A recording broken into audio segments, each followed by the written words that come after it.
when you're gone. I won't worry about that stuff. Yeah, that's good. Dimma, how you going? I'm going all right. It's been a busy day, but I'm glad to be here. And what is this called? Chats with Rat. I'm sure you've heard it across the change rooms. Well, I and the have. club. I've just heard the ratings are a bit down, so they brought the big dog on to try and get the ratings up. Is that right or not? Can I call myself the big dog? Well, you're the one who said it, mate. We'll go with the big dog. I know you've got a busy schedule, but these coffees are a bit cold because you've stood me up for about an hour. I was just here twiddling my thumbs, but bit cold. I thought it had ice in it, mate. It's freezing cold. But anyway, you did buy me one, so I much appreciate it. Oh, all good. And I actually thought there was a stage there today where I thought we may have had to cancel. Why? Well, you put the team up this morning. Seriously? You put the team up this morning and I was in the Gooies. So I was just, my life panned before me eyes. I'm not going to be able to front up today and look him in the eye, but we're here. We've gotten over it and I appreciate your time. We got over it. I remember when it went up, the scene of Ralph Wiggins where his heart broke. That was you in the team meeting today, I thought. But it was. I didn't hear anything after it. In one ear, out the other, but we got out there. You're in my best team, but the other blokes just probably didn't have you. All right, I'll take that up with them. How are you finding the coast? Shit house. Yeah. I wear t-shirts and a short every day. How good is it? It's it's a great place to live, and more importantly, it's a great place to work. I've thoroughly enjoyed it, and yeah, it's been certainly a lifestyle change. Down in Melbourne, well, you probably don't know, but you bunker down a little bit, I reckon, with regard to the temperature down there, and you can wear a variety of clothes in a number of days sort of thing. But up here it's just been great, really enjoying it with Alex and the dog. The dog I'm sure he thinks we've moved up here for him. We take him to Currumbin Pools, we take him to the beach, we take him to Tally River and all that sort of stuff. And then every now and then I get to go for a coffee with Alex. But other than that, it's been a pleasure. That is what the great man Paulie Connors did say this morning. He said the dog is the first child. The dog is. Yeah, absolutely. It's funny. We go to the Currumbin Pools and he hurt his paws the other day, sort of thing, and so Alex bought him these like little dog paw things, mittens, sort of thing. And anyway, trying to watch the dog, I should actually put it on your little show so you can see. It's like he's trying to lift his foot up to get out of these things at the same time. But anyway, it's probably a shit story for a podcast, to be fair, that one. It's more of a visual gag. But anyway, we'll move through it. That's right. As you said. Am I allowed to swear? I don't even know. Yeah, you can, mate. Yeah, we'll beep it out. As you said, when the big dog comes on, mate, you just got to let them talk about what they want to talk about. Just to give me a move on if it's boring you at any stage. All right. No, well, I've heard you on a few things, mate, and they always talk about now that you are coaching, but you're accountant by trade. Am I right? Yes, I was. You were, yeah. Which I'm sure comes in handy now with the packet that you come on up here with. But why and how did you get into coaching with already having the accounting behind you? Yeah, I was an accountant. Yeah. That's what I mean. Have you been an accountant? Oh, sorry. Well, no, I haven't. I've only had one job. That straight away led me to it. But yeah, it was funny. So I worked in an accounting firm for a couple of years, a place called William Buck in South Australia, which I did enjoy, great people and all that sort of stuff, but by God, it's boring. Crunching numbers, and I was the lowest of the low there too. I think I was bringing in tax returns and filling in forms and all that sort of stuff, and I wasn't really overly interested in coaching, but I always enjoyed, I had 3 kids really young and enjoyed coaching their sport, got really competitive, as you can imagine, and enjoyed teaching in that element, and good mates with Clarko, obviously, and he said, listen, he just got the Hawthorn job over there and dragged me across, which, was a bit of an eye-opener at the start, but I just fell in love with it, seeing what you could do with young men. It doesn't sound right. Seeing how you could coach young men and actually, implement things that you're trying to teach them, and seeing that come to fruition was just something that I really grew to love and really enjoyed. So, yeah, it was a different pathway than I thought I'd go. I never thought I'd be a coach because I'm not going to lie. When I sat in meetings and with Sheeds, they generally went for 2.5 hours. I was brain dead by the end of it. So I probably learned a lot of things off the great man, but one of the things I learned about him was we need to have shorter meetings, I reckon. And hopefully as a coach, I'm here, so you probably got to say yeah. Yeah, no comment. Yeah, they're great, mate. No, they're great. You mentioned Sheed, so back to your playing days then. What sort of teammate and person were you like? Like I can see who you are as a coach, but as a teammate and person inside the 4 walls as a player, how would you say you were? Oh, look, I was very competitive, so I wouldn't say I loved the training, but I loved the game sort of thing. So some of the drills I thought were a little bit mundane, but as soon as the competitiveness came in, I really enjoyed that aspect of it. But one thing about footy clubs, and that will never change, it's the banter, the jokes, the locker room, was one of the more exciting things I think of footy. And, you can imagine the era back then, there were probably some things that they did back then that wouldn't get away with now sort of thing. But it was just a great place to be. And one of the things I love about footy clubs full stop is just the people you meet, the different stories, the different backgrounds. And it really is a privilege to be a part of. I sort of speak to the players all the time about you don't realise how lucky you are to be a part of something so special. Yeah, we're in that dynamic of a locker room. Were you a prankster or were you a follower? How'd you feel? No, I was generally the one that got pranked half the time because I think me and Ben Doolan were probably two of the last players to actually have a full-time job and then go to work. So what would generally happen is with regard to that, we used to go in early and do our training and the players would come in a little bit later, but either my tie would be cut in half sort of thing, like they cut it with scissors, or my toothbrush would go missing, or my toiletries.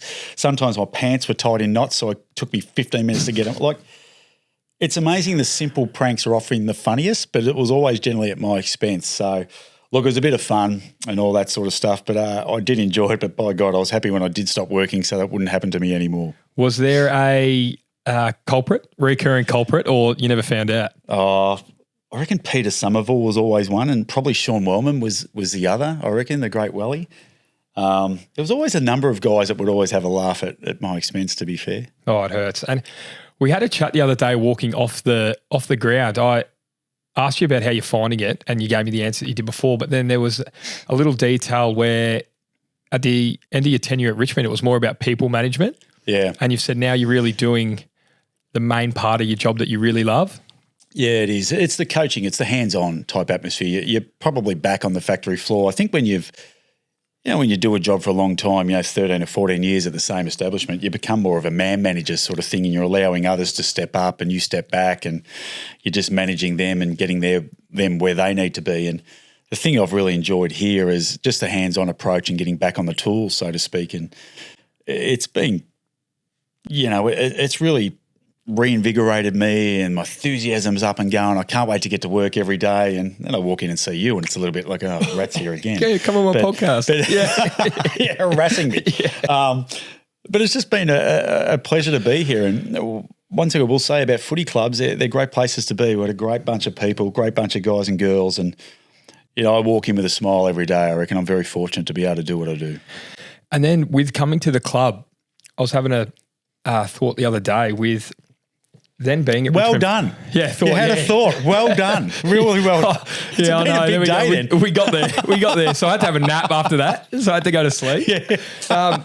With being so long at the one club and then being on the outside looking in at the Suns. Yep. And then getting in here, is there anything that you completely missed the mark on, or there is this misconception without being inside the four walls?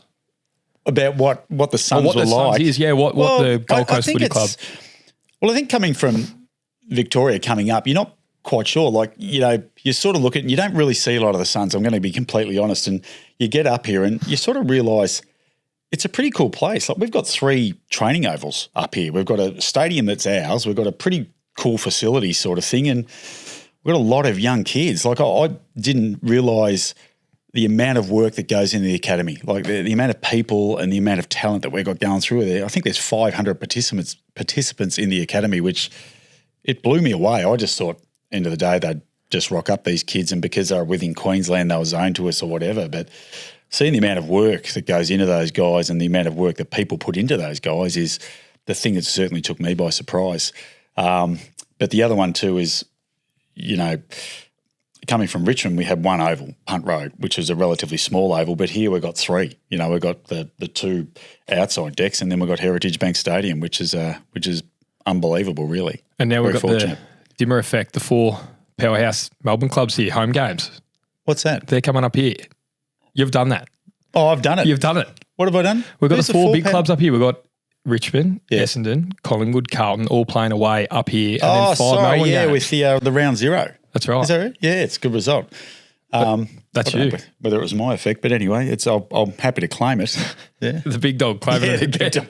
And then with the coaching inspiration, like, where do you keep finding different ways and ways to better yourself as a coach? And like you've mentioned Steve Kerr before, like I'm sure he's one that you pull parts off, but is there a couple there that you keep pulling bits and pieces off? Look, I'm an avid reader, and I'm not going to lie. I start reading books and I very rarely finish them, which is a little bit weird, but I get the gist and then I move on pretty quickly. But, I'll probably buy 3 books a month, I reckon, and would read through them and find something that I like, circle that, use it for another time. And I journal a lot as well. And one of the things I've found is when I was probably struggling a little bit, and, it was well documented in 2016 that things weren't going well, and, I was struggling as a coach, the team was struggling, I was coaching at the time, and I sort of started to write down a lot of things. And it's amazing when you start to write, you can go back and you understand through experience, I remember I was feeling, or it was a similar period in my life or a similar period that I was coaching at this time. Where is that? I'll go back and I'll find it. And so, I take great delight in, I rise early in the morning and I do my 20 minutes of reading, journaling, and 40 minutes of exercise. It's meant to be 20, but the exercise takes a little bit longer these days when I get a little bit older. But, that sort of stuff is really important to me because it promotes thinking and ideas. And it's really important part of my coaching, because the reality is I'm in front of you guys for a period of time, and it's like a performance. So I sort of sit there, and when you come into a meeting, you want to sit there and go, well, what am I going to feel today walking out of there? Is it a sense of excitement? And the reality is the team sort of feeds off the energy that the coaches exude. So I want to make sure that it's a great performance or a great presentation that you walk out bit. Why are you doing this fingertip? I can see you doing it. What was today no good? No, mate. As I said, once I saw myself in the GUIs, I completely checked out. So I couldn't tell you what the meeting was. No worries, like Ralph Wiggins over there. Seriously, brokenhearted. Oh, can you touch on, without giving away your secrets, what sort of stuff you do write? Or is that, as opposed to Rat was on fire today, like those sorts of things, what sort of the stuff that you do write? Just things down like how I'm feeling or what I want to make of the day. Like some days, I'm not going to lie, I walk in and you just struggle. You're not feeling at your very best. Okay, well, I need to make sure I show energy here, or why am I feeling this way and how can I go about getting back? Okay, I remember what I did here. But it's also just some thoughts. Like, it's funny, was lucky enough to go to Pink last night, and there was a line in one of the songs that Tone and I sang that I've got a terrible memory of this stuff, but I texted to myself and then I write it down in the book. I thought, that'll be good to use at another time. And there's just little things like that I'll see through movies or reading books that I write down in the books that I do. Sometimes it's even just a ridiculous drawing or a squiggle just to remind me of something that happened throughout the day. You mentioned it's a performance when you're up the front. Are there any that come to mind where you've scribbled in your whole page that have missed the mark? So you've done all this planning and then they just haven't hit? There's been a lot of them. Because sometimes the storytelling element, which I love, sometimes you'll get halfway through the story and think, I've lost my train of thought here, sort of thing. And normally it's one of my strengths, but then every now and then, I remember there was one when I was coaching the Tigers and we were going through it, and I started with this great passionate speech and I sort of lost my way, and I just thought, you know what? I'll this up, just go and play, sort of thing. And just they marched out. The players lost it, sort of thing. But sometimes it's those sort of stories that can actually lead to a story amongst itself, sort of thing. So I've had a couple of absolute stinkers. One of my favourite bands in the world is Queen. And unfortunately, I reckon I've used Queen in a story 3 times. And every single game we've been absolutely poleaxe. So if you ever see a Queen theory come up, just tackle me in a headlock and say, we're not doing Queen, find something else. That's it. Yeah. You mentioned 2016. With your coaching journey, so one, there's been great results, but also fortunate enough to be in the system for 14 years being a head coach, 14? Yep. I think it was 14, yeah. Are there any milestones that you look back on and I've added this significant part, I've added this significant part in this time frame and where you've really developed? Because one that jumps out for mine, like you're really big on the gratitude piece. Yep. Yeah, it's funny. It's like most people in life. I think you learn your most valuable life lessons from your darkest times. I think as a coach prior to 2017, I thought I looked at what players couldn't do as compared to what they can do. And it automatically leads you to a negative mindset about players and bias. And one of the things I've implemented after 2016 is I've had a big deep dive into myself, did some work on the off season, and came up with a thought. I thought I became too negative as a coach. And so I changed my skew with that, like understanding, what the positives are. And to be fair, I'm struggling with you about what those positives are. I sit there, I write down every day. No, that's not true. Well, we talk about 2017. A positive is that I played a part in starting the dynasty, right? We can go into that. It's funny how that's full exactly circle. Right. You wouldn't be here if it actually wasn't for me. Point. I played a part in that. You were the reason. You were the mole in that side that actually got the result. Well, you did send someone to me at quarter time. They were calling me clink at quarter time. But they weren't. Anyway, you sent a cooler, but we'll get into that another day. That's fine. No, I think the biggest thing is I became pigeonholed by the negativity that I was coaching with, and I wanted to change that tune and start to write down, at the end of the day, we've all got deficiencies, whether it's our personal life, our professional life. And what I reckon we tend to do is we spend 80% of our time trying to improve the 20%. Well, you know what? What about we just spend 20% of the time trying to improve that? And I'll improve it a little bit. Let's spend 80% of the time on what we're good at. And I think that gives the players and the coaches a really good understanding about what makes that player play. I look at you, great rebounding defender, great run and carry player, got an amazing leg, can chop up opposition through that sort of thing. Stop shaking your head. Thanks, but that's what you do, sort of thing. So I know I've got that player there ready for me when I need him, sort of thing. Those are the sort of things I think I learnt the most from for me. Yeah, no, that is great. And we definitely notice it now. You see guys really coming out of themselves, and even what we'll see Bailey Humphrey get up to now with a certain role that he's going to play. Like I feel like players like him in this system that Cheat Code spoke on episode 1, which you obviously haven't watched yet, spoke about your system, mate, and how everyone knows where they need to be. Everyone's going to actually know what they need to do. How'd you go with the code? Did you get a word in at all? Well, he was the host for that, for that first show. It doesn't surprise me. I could not get a word in. God, it's amazing. I sit there and when he starts coming towards my door now, I just start answering the phone sort of thing. He hasn't shut up. No. He's unbelievable. He's a great man. He'll see this too, won't he? Code, that's not true. I don't. I love it when you come in, Code, which is good. You spoke about storytelling and it's being a passion of yours. So you've already cleared this. It's all good that we speak about. So we're going with a theme this year, and do you want to elaborate on what that is? Yeah, well, it's funny. Look, I like to do a yearly theme about a story that we can sort of relate to and we can build off. And there's a lot of parallels between us and a northern continent in the Toronto Raptors. Obviously, they were given a license within the NBA. They were the last license to be given in effect, and so they're a little bit like us, with regard to the AFL providing that license. And they probably took a period of time where they were just accepted that they were part of the organisation. They weren't really thought of. And if I'm going to be completely honest, it's a little bit like the Gold Coast at the moment.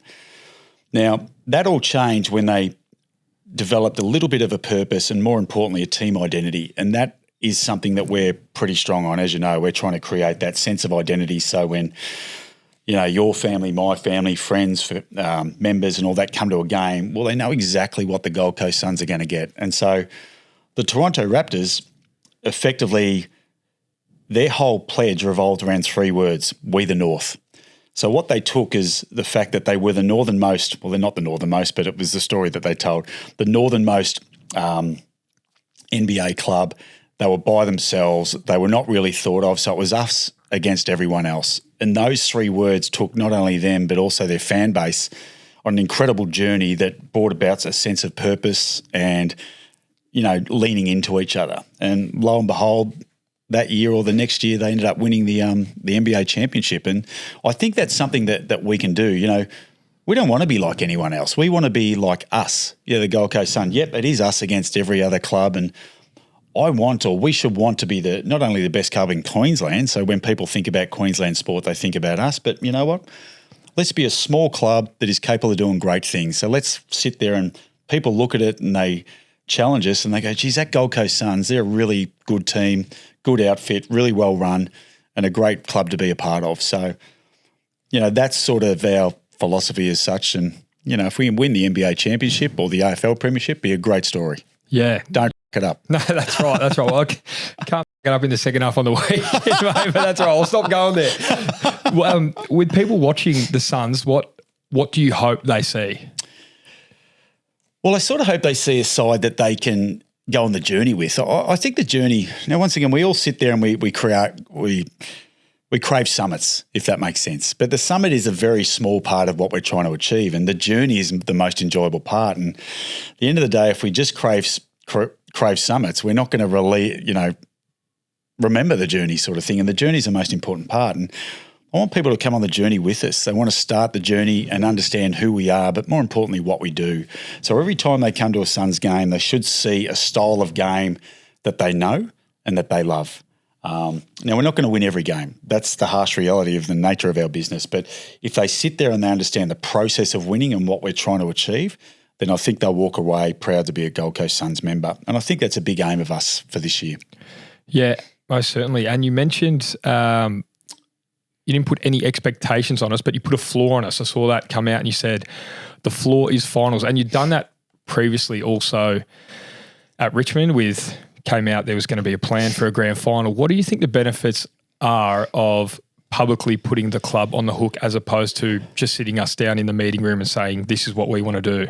Well, I don't know about you. I love aspirational leadership, and I love people to give us an aim and give us something to work towards. And, Bob and Mark have openly said, I think within the next 5 years, we want to win a premiership. And yeah, absolutely. That's what we all want to do. And, any club that says otherwise, for me, is not doing the right thing by their coaches, their players, or their staff. And, I want us to have that expectation about, listen, we should be trying to make finals every single year, no question. Because if we do that, we'll consistently challenge for premierships. And that's our job, I reckon, as a playing group. And don't get me wrong, I think we're well and truly capable of doing that. I wouldn't sit there and make that comment if I didn't believe it, internally. So I don't think it's an overly unachievable goal. I think it's something we should be craving for and delivering on every single year. That's who we are, and that's more importantly what we should be doing. And to get there, did you see any specific or glaring growth areas or areas that we needed to really grow? Well, I saw a dashing halfback flanker, Oh, that was you. That was you. When was this? What do you mean? Every session. Oh, every session. All right. No, what I did see is I saw a group that I think is ready to go. What I will say is, Craig Cameron, Mark, and Dewey have created a footy club that, once again, I think years previous there was an exodus of players leaving, and they've created a really fantastic environment where players want to be a part of. And what our job now is to consolidate and, more importantly, build on that. So not only do we not lose players, but more importantly, talent starts to come. We got you back in. What year did you come? 2021 was my first year. You were probably the first big name that... Brando jumped ship first. Brando bigger than you? Yeah. Crikeys. Couple flags. Hey? Couple flags. That's a good point.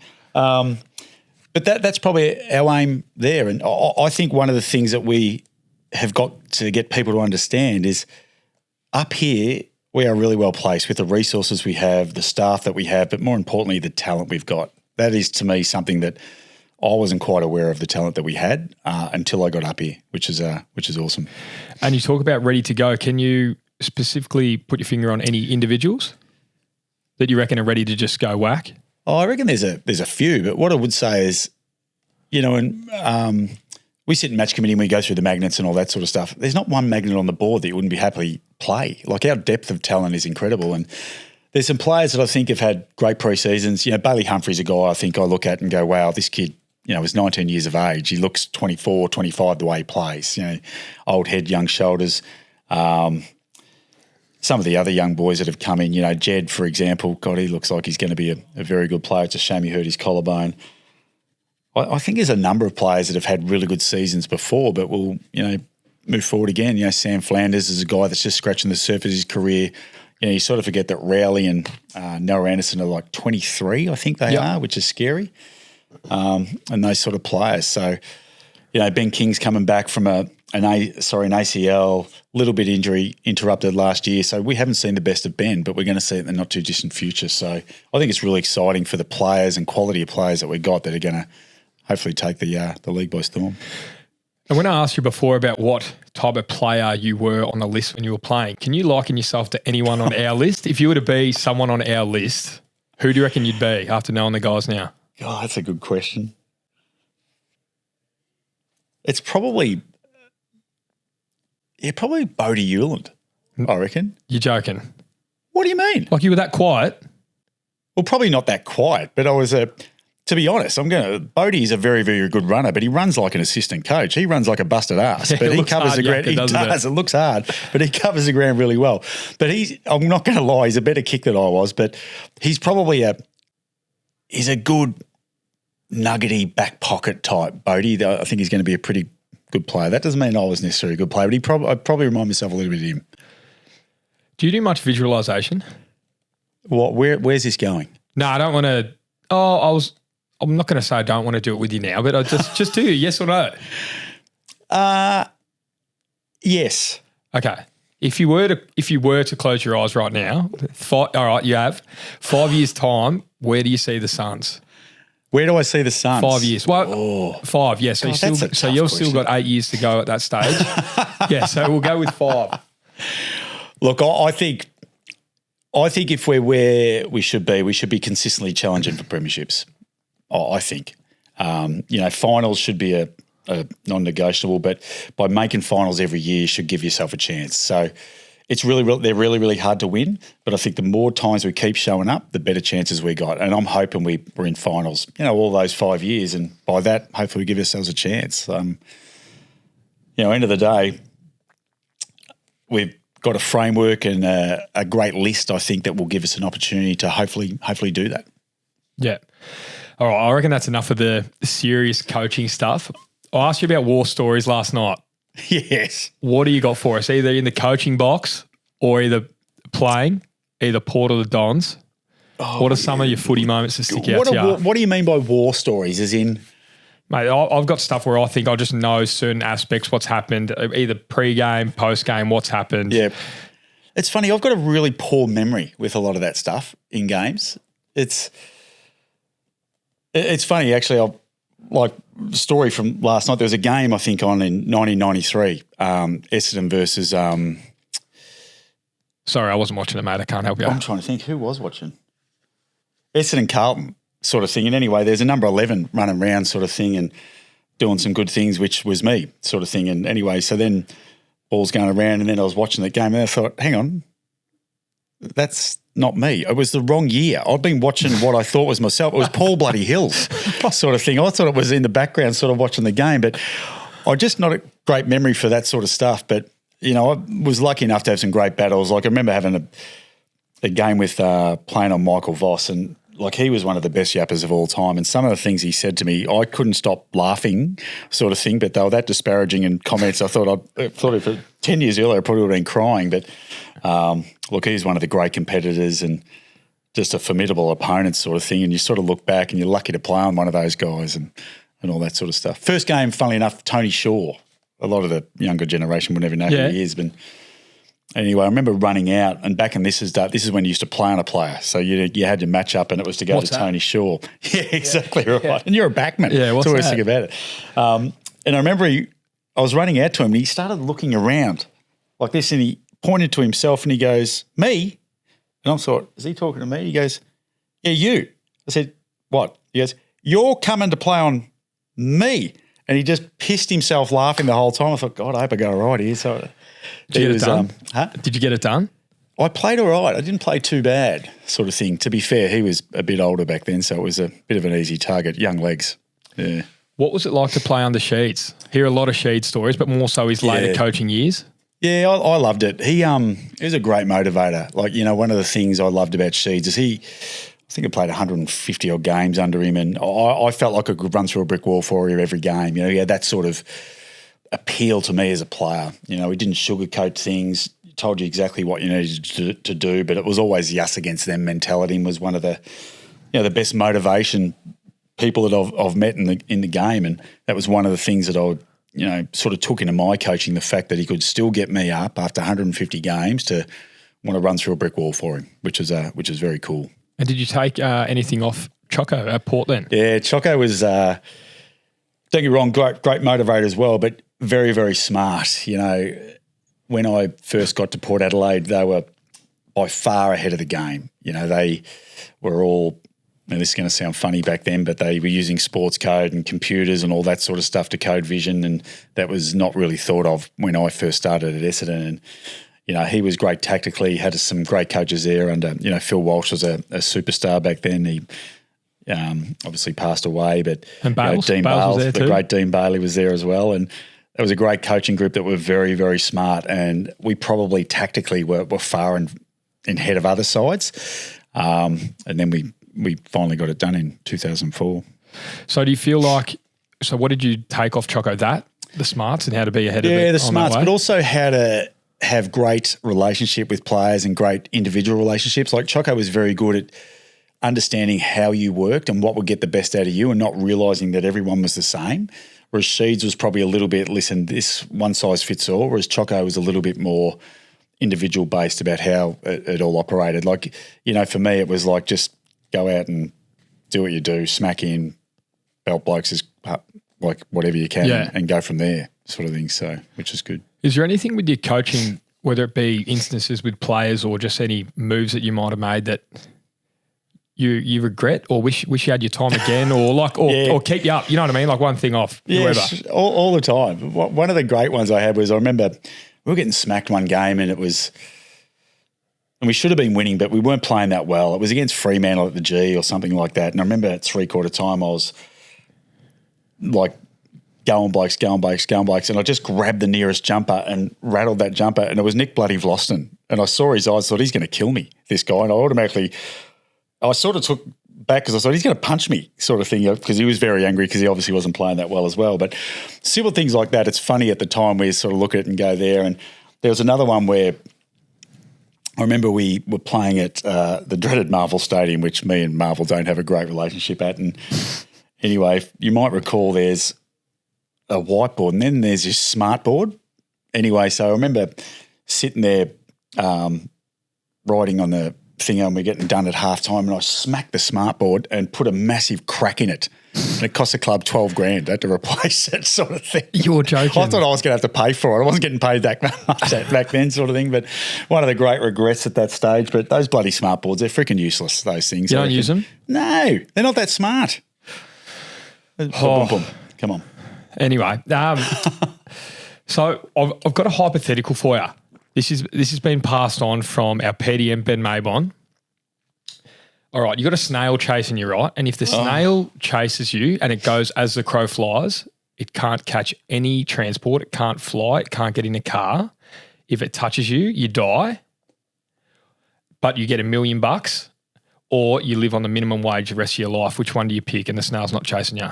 I'm going to give you a word of advice here. Less talking with Ben, more getting Ben to work with our players. What the hell question? What is that? Mate, it's a good hypothetical. Give me the end one. What was it again? $1 million? Minimum wage? Yeah. Or a snail chases you the rest of your life, but you get $1 million per year. But if the snail touches you, you die. So you don't know when it's coming. You don't know when it's coming. You could be asleep and it rolls up, touches you. Give me the snail thing. Live it out? Yeah. Like to live dangerously? Yeah, I'm with it. Like rule of 80. Yep. Well, that's all I've got for you. Is that what was that all about? I just needed to chuck it in at the end. Christ. Do you have anything for me? For you? For me? Well, so talk me through the podcast, Rats. What is it? Rats Chats. Chats with Rats. Best guest, apart from myself. Well, you've had a couple. I'm going to go Dave Swallow. Dave Swallow. Actually. There's feedback code. Yeah, I'm going to go Dave Swallow. Dave Swallow. Had to. There's two. So worst guest? Code. Poor old Code. That's good. Future of who's the next guest? Who are we looking at? I'm thinking Bailey Humphrey. The Hump. Got a great story. Yeah. Asking about the new stickers. I reckon it's a big brand change the last 12 months. Not even 12. 3. I reckon that I must admit the new hair's grown on me. I actually quite like the old. Your new hair? No, you get the plugs. Not you. No. I went to Turkey. No. Oh, imagine that. Jesus. Back to Bali. Well, he had the dready sort of look. Yeah, he had the Moe mullet. Yeah, the Moe mullet, and now he's gone the short. I was a little bit, thought it might be a bit Samson-esque. Cut it off, loses all his strength, but it's growing on me. So he'd be a good guess, the Hump. Yeah, he's got a good story, Hump. So I'm looking forward to that one. Bloody good player. Is there anyone you want on? Oh, good question. Al Davies be a good one, I reckon. We want people to listen. What do you mean? That's harsh. Imagine trying to get answers out of Al. You're trying to get answers out of him in the meeting. Yeah, that's a good point, actually. Well, he's got a good story about his little. I told you about his solo flight. Yeah. How he did his first solo flight. Anyway, so we're sitting there in match committee and we're talking about it, and someone said, Al Davies has got his first solo flight, so we should mention it at the meeting. So Peter Berbakoff goes, solo flight. So he's got someone in there with him, hasn't he? No, Peter. it's a solo flight sort of thing. And he sort of realised, I reckon, it was one of those ones where you catch yourself as you're speaking. Yeah. Oh. And he's going, can it come back in? Can it come back in? Can it come back in? But anyway, Al Davies probably not a good guest. No, I don't think so. I still cannot fathom that he's been up there by himself. I can't. Yeah. He's pretty cool, calm and collected though, Al. Now, more importantly, you're going to forgive me for not putting you in the starting 26. Is it 26? You've added a couple more on, have you? And I still haven't made that. God, I've just put a nail in my own coffin here, haven't I, sort of thing. You were close though. That's right. It's not where you start, it's where you finish. That's right, mate. Give me a couple weeks on the plane to Canberra. We'll be right. We'll be right. Hey, thanks for having me. It's been I appreciate a blast. your time, mate. I know it's a busy schedule and let's get after it. Beautiful. Good work, mate.